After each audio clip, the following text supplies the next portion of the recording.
England stars Rooney, Owen and Lampard are all back in Premiership action. Match of the day in 20 minutes on BBC One after the news with Darren Jordan. The people of Iraq go to the polls to decide on the country's new constitution. Millions turn out to vote on their future. The day is largely free of violence. The lethal strain of the bird flu virus H5N1 has arrived in Europe. Flying in supplies, the desperate effort to help survivors of the Asian earthquake. And the Bradford Bulls beat Leeds Rhinos to win the Super League Grand Final.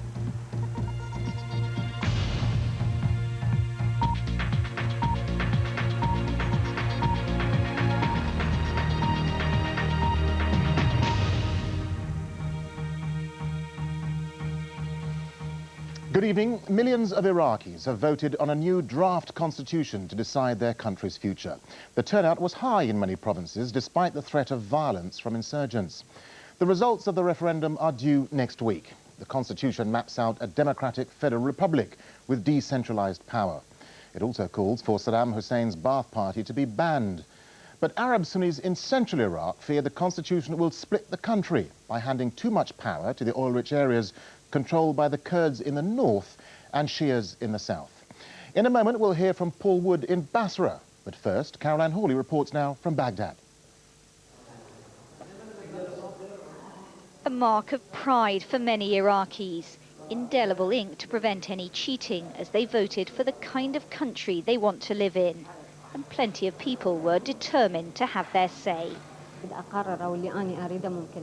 I voted for my children's future, this woman told us. Tight security meant no cars were allowed on the streets. To prevent bombings, everyone had to walk to the polls, and many said they were voting for a safer, more stable Iraq. I hope it will be approved, because if it is not approved, then we have to go back. We have to go back 1 year again, and we will be delayed 1 year in our democracy. And it's a long time for us. The government and the Americans are also desperately hoping it'll pass. Iraqis are being asked a simple question here, yes or no. But getting to this point has been a complicated and difficult process. What was meant to unite Iraqis has in fact exposed bitter divisions. Little doubt how the Kurdish leader Masoud Barzani voted. The Kurds have pushed for power to be devolved away from central government. That's what's brought the Sunnis out to vote, here in the town of Fallujah. They're adamantly opposed to a constitution they say will divide the country. Mohammed Yassin worries it'll leave his community with few resources. I don't like it, he says. I want it rewritten. As counting begins, there's relief that Sunnis did at least take part, and that against expectations, the vote went smoothly. In this country, that in itself counts as success. Caroline Hawley, BBC News, Baghdad. Turnout was calm and steady in southern Iraq. There was not the excitement of January's elections, but this was a momentous occasion all the same. An atmosphere of quiet celebration among the Shiites as they came to vote. And most were voting yes. Some following the instructions of the clerics to support the constitution, some fearing the consequences for Iraq if this political process fails. I voted yes to end the occupation, this man said, speaking for many here.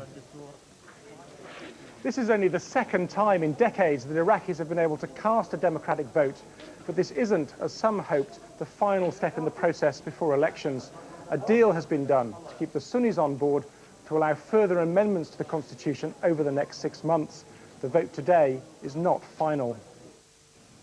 British soldiers waited a respectful distance from the polling station.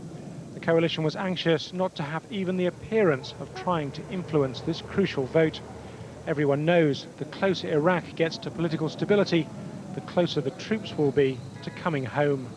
Paul Wood, BBC News, Basra.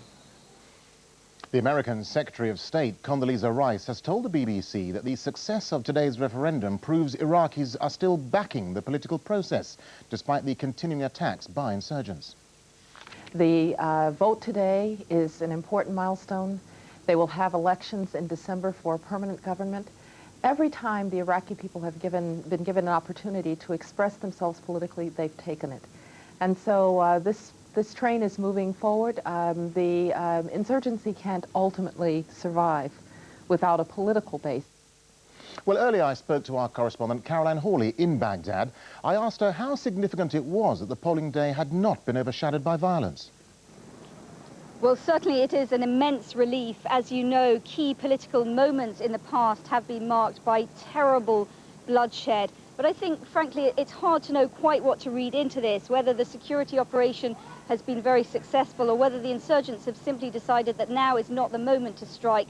They will wait to see what the result is, and of course it could still go either way.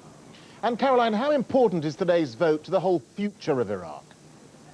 Well, a lot is at stake, not just for Iraqis, also for the Americans. They are hoping for a yes vote. They are hoping that will pave the way to a smooth political transition and an early withdrawal of US troops sometime next year. Now, if there is a no vote, that will send the constitution back to the drawing board. A new parliament elected in December will have to rewrite it. But I have to tell you, there is a fear here, a concern that if there's a yes vote, despite major objections by the Sunnis, that could lead to more violence here. So certainly this is a very critical time for the country. Caroline, thank you. The lethal strain of bird flu has arrived in Europe. Tests by British scientists have confirmed that an outbreak in Romania is the same type that can be fatal to humans. Officials here say people shouldn't be alarmed and that the health risks are extremely low, as Daniel Bircher reports. Thousands of birds have already been culled in the 2 Romanian villages where the virus has been found. The authorities say they're doing everything possible to contain this outbreak. The likely source of transmission is bird migration, and that's being monitored closely. I don't want to create a situation where we're alarming countries saying you're going to be next, because we just don't know, but the migratory patterns do suggest that it would be prudent for countries in the rest of Europe, in the Middle East and in Northern Africa to be on the lookout.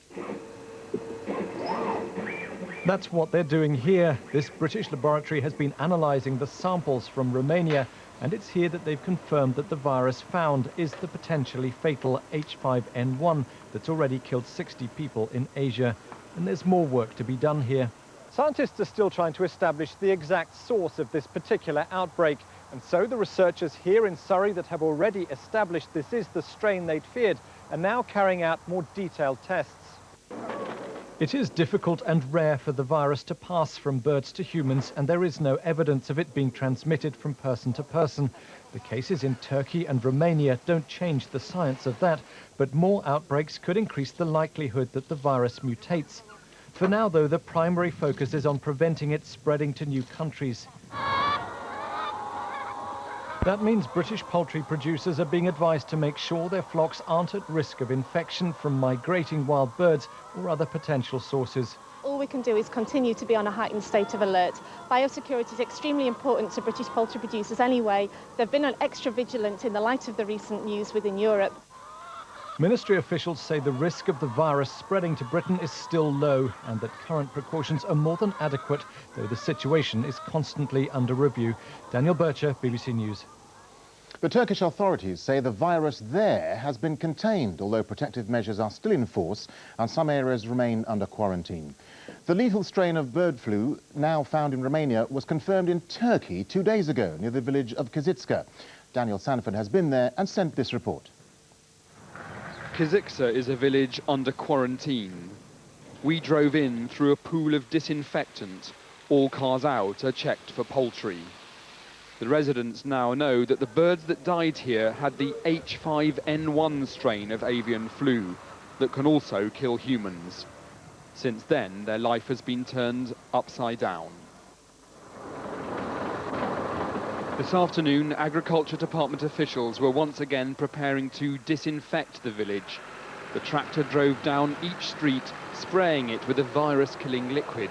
How effective that is unclear. Many people kept chickens in their gardens.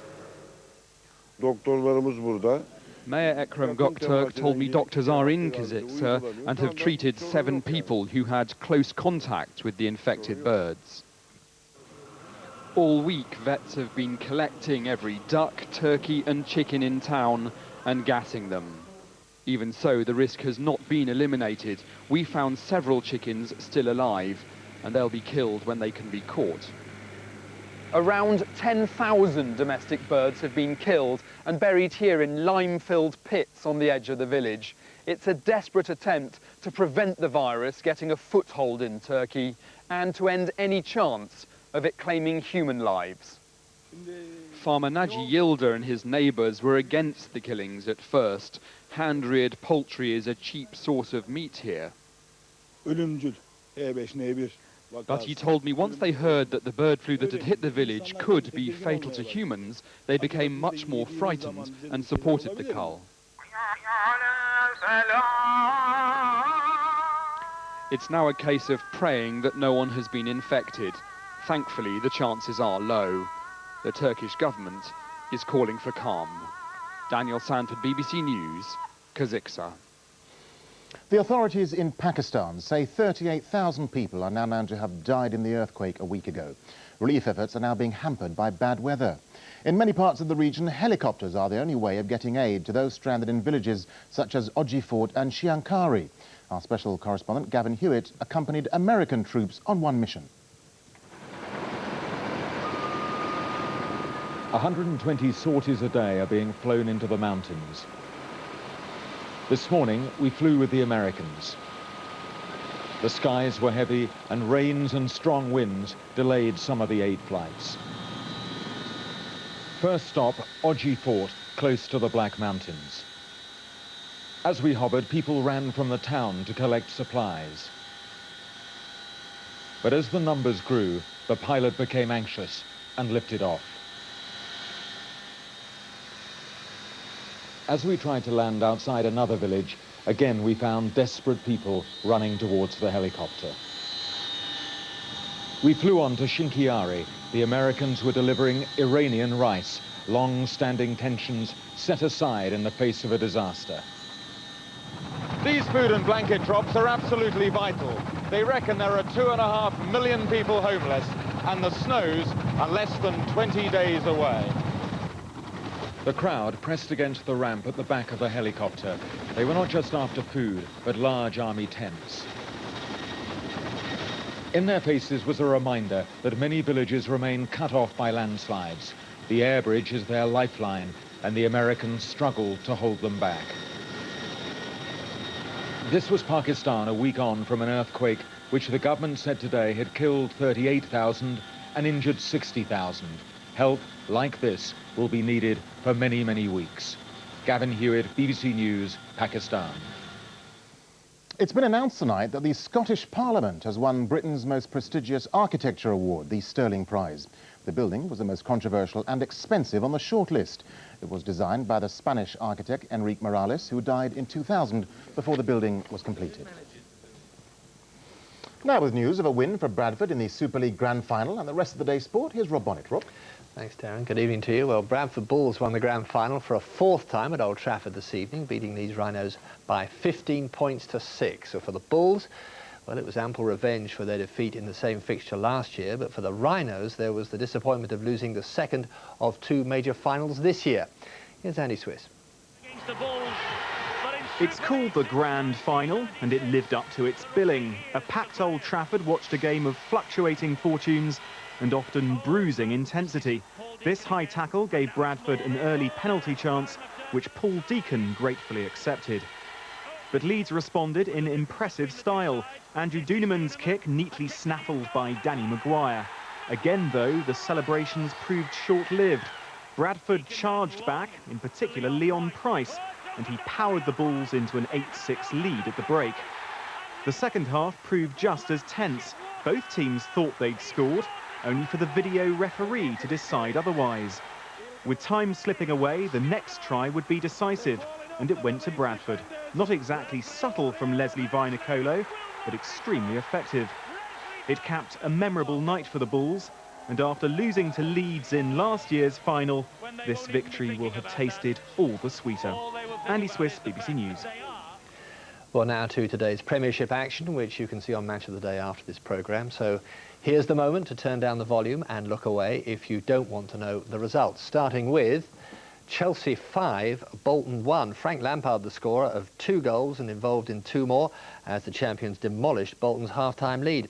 Arsenal were also ahead at the Hawthorns, but a screamer from Darren Carter finally settled the game in West Brom's favour, while Wigan's 5th win in 6 games came thanks to Jason Roberts. There were victories elsewhere for Liverpool, Manchester United and Tottenham, while Middlesbrough and Portsmouth drew 1-1, all of which leaves leaders Chelsea still 9 points clear, though Spurs are second this evening, with Man United third and Wigan fourth. Charlton play on Monday, Manchester City tomorrow.